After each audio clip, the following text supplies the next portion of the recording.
आइए आप सबको फिर से गुड मॉर्निंग। और उसी टॉपिक पे आपका डीएसएस, वही सब्जेक्ट आपका डीएसएस डिजाइन ऑफ स्ट्रक्चर के आगे हम बढ़ते हैं कुछ न्यूमेरिकल पोर्शन की ओर। और एक चैप्टर है आपका, टॉपिक मान समझिए, चैप्टर समझिए, ये है आपका रिबिट जोड़, रिबिटेड ज्वाइंट।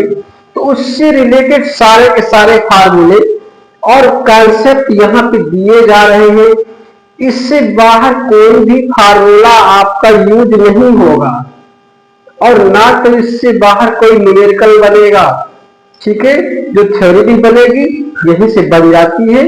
तो आगे बात करते हैं हम कुछ इंपॉर्टेंट पॉइंट्स और फार्मूलाज पर जो कि आपके रिबिटेड ज्वाइंट में यूज में आएंगे। चलिए आइए बात करते हैं। सबसे पहले बात करते हैं रिबिट क्या है। रिबिट आप लोगों ने सुना होगा, ज्वाइंट्स के बारे में सुना होगा। तो ज्वाइंट्स मेनली कितने प्रकार के होते हैं? दो प्रकार के होते हैं। एक होते हैं टेम्परेरी और दूसरे होते हैं परमानेंट। ठीक है, टेम्परेरी कौन से होते हैं भाई? आपको पता है टेम्परेरी मीन्स जब चाहे उसको निकाल के पार्ट्स को बाहर कर दे, ऐसा ज्वाइंट बनाए। जैसे आपका ये पंखा लगाया जाता है, पंखा फैन टंगा रहता है, ये कौन सा pin joint? Pin joint temporary में आता है। ठीक है, जब चाहे तो निकाल लेते हैं। नट बोल्ट, नट बोल्ट भी टेम्परेरी में आते हैं, जब चाहे नट बोल्ट को खोल के बाहर कर दिए। परमानेंट में कौन से आते हैं? परमानेंट में आपके आते हैं वेल्डिंग आता है और दूसरा ये आपका रिवेट ज्वाइंट, ये भी परमानेंट में आता है, स्थायी जोड़ है। क्योंकि इन ज्वाइंट्स के होने के बाद यदि आप चाहे कि पार्ट्स को इजिली शेप रिमूव करने संभव नहीं है, आपके पास डैमेज हो जाएंगे, इसलिए इनको परमानेंट ज्वाइंट कहते हैं। ठीक है, और नट बोल्ट और पिन ज्वाइंट को आपके टेम्परेरी ज्वाइंट कहते हैं। आइए बात करते हैं, ये रिबिट बनी हुई है आपकी। ठीक है, ये वाला पोर्शन साइड कहलाता है, ऊपर का टॉप का हेड कहलाता है। जब रिबिट लगती है तो पता है आपको, नीचे सपोर्ट करके ऊपर से ठोक करके रिबिट बराबर कर दी जाती है। ठीक है, तो हम रिबिट के अंतर्गत दो प्रकार की न्यूमेरिकल पढ़ते हैं। एक लैप ज्वाइंट के बारे में पढ़ते हैं, एक ओवरलैप, वो क्या कहते हैं, बट जोड़ के बारे में बात करते हैं। ये कौन सा है आपका? ये है आपका बट जोड़ है। ठीक है, ये बट ज्वाइंट है। अब बात करते हैं लैप। लैप से आपको समझ में ही आ रहा है एक दूसरे के ऊपर ओवरलैप जाना। ठीक है, कुछ पोर्शन कर जाना। ये एक प्लेट है, ये एक प्लेट है, दोनों मेन प्लेट थी, ये पोर्शन कुछ लैप हुआ है, इतना पोर्शन जितना एक दूसरे के ऊपर कवर हुआ है, इसे कहते हैं लैप। ठीक है, तो लैप ज्वाइंट के अंतर्गत आपको ऐसे डायग्राम पढ़ेंगे समझ में आएंगे। याद रखिएगा, लैप ज्वाइंट में कवर यूज नहीं होता है। ठीक है, सबसे बात यही को ध्यान देना है, किसी भी किताब में इतना डिटेल स्पेसिफाई नहीं किया है। लैप ज्वाइंट में बिल्कुल भी कवर का यूज नहीं होगा। ये बट ज्वाइंट है, बट ज्वाइंट में देखिए एक प्लेट, ये एक प्लेट, ये प्लेट यहां तक आई है, ये प्लेट यहां तक आई है। अब देखिए ये प्लेट रखी है और ये प्लेट रखी है, ये प्लेट रखी है, इन दोनों को आपस में कैसे जोड़े? तो इसके लिए फिर हमें कवर प्लेट का यूज करना पड़ता है, ये कवर प्लेट का यूज करना पड़ता है, फिर ये कनेक्शन करते हैं, इसलिए इसको बट जोड़ में रखा गया है। और ये आपकी ऊपर नीचे जो लगी हुई है कवर प्लेट लगी हुई है, देखने में कैसे लग रहा है? एक साइड ये भी पढ़ना है तो डबल कवर सिंगल रिवेट। ठीक है, कैसा है? डबल कवर और सिंगल रिवेट आपको दिख रहा है ज्वाइंट।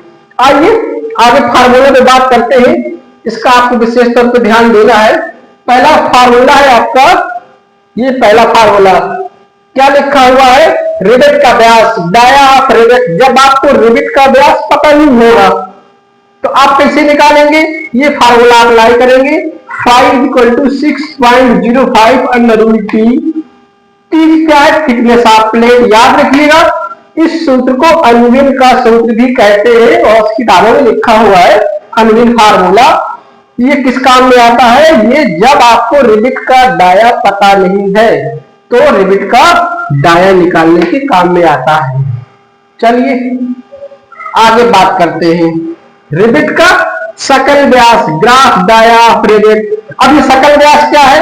ये तो आपका रिबिट का नॉमिनल व्यास था, नॉमिनल व्यास है 5। सकल व्यास क्या है भाई? ये बताओ, ये रिबिट है, इस रिबिट को फिट करने के लिए एक होल होगा, उस होल का डाया कितना होगा? तो ये समझिए जिस होल में इसको डालना है उसका डाया कितना होगा, वो आपको यहां से निकल आएगा, उसी को ग्राफ डाया बोलते हैं।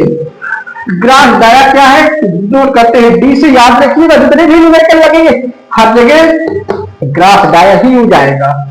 तो जब 5 मींस ये आपका नॉमिनल डाया 25 अथवा 25 mm से कम है, ठीक है, तो आपका ये फार्मूला यूज होगा 5 + 1.5 mm, मींस 5 में 1.5 mm आपको जोड़ देना है। जब 25 से ज्यादा होगी वैल्यू ये, तो आपको 5 + 2 mm कर देना है और सीधे सीधे आपका डी मिल जाएगा। ठीक है, आपको यहां तक ध्यान देना है।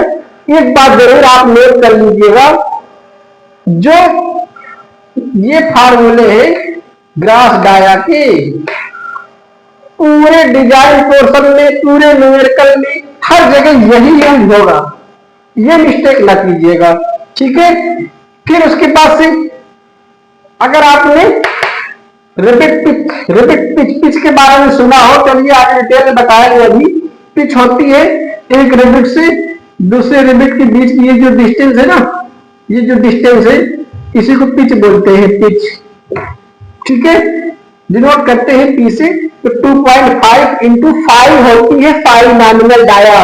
किताबों में आपको लिखा होगा 2.5 × डी, डी को हम डिनोट कर रहे हैं ना ग्राफ डाया से, लेकिन यहाँ पे ग्राफ डाया का यूज नहीं होता, 5 नॉमिनल डाया का यूज होता है। ठीक है, तो आप ये जरूर ध्यान देना। अगला, अधिकतम पिच कितनी हो सकती है? तो 32T और 300 mm विच इज मिनिमम।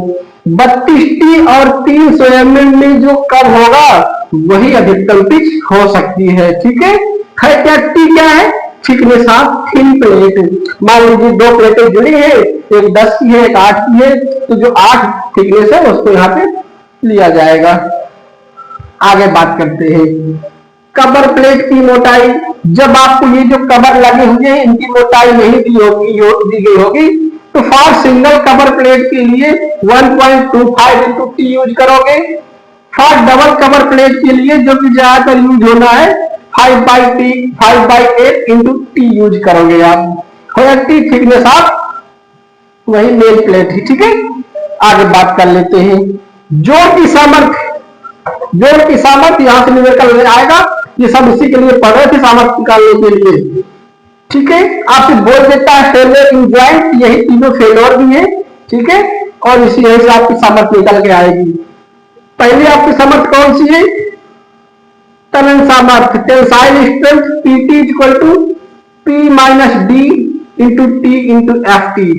ठीक है, P - D × T × Ft, where P pitch, D gross dia, T thickness of plate, Ft tensile stress है आपका। दूसरा है अपरूपण सामर्थ्य, shear strength, PS = N π/4 D² Fs। N किस पे डिपेंड करता है, इस पे जरूर ध्यान देना है, यही बच्चा सवाल गलत करता है, यही पूरा मिस्टेक होता है। N depends upon number of cover and number of rivet. इस बात पे ध्यान देना है। मान लीजिए आपको बोल रहा है सिंगल रिबिट डबल कवर, तो ये जो N लगा है यहाँ पे केवल 2 का मल्टीप्लाई हो जाएगा। और अगर बोलता है डबल रिबिट डबल कवर, तो फिर यहाँ पे 2 × 2 का मल्टीप्लाई होगा। ठीक है, Fs आपका शियर स्ट्रेस है। तीसरी आपकी सामर्थ्य आती है धारण सामर्थ्य, बीयरिंग स्ट्रेंथ, P भी डिनोट करते हैं MD × T × Fb। N इस पे भी ध्यान दीजिएगा, किताबों में N लिखा नहीं है। N depends upon number of rivets.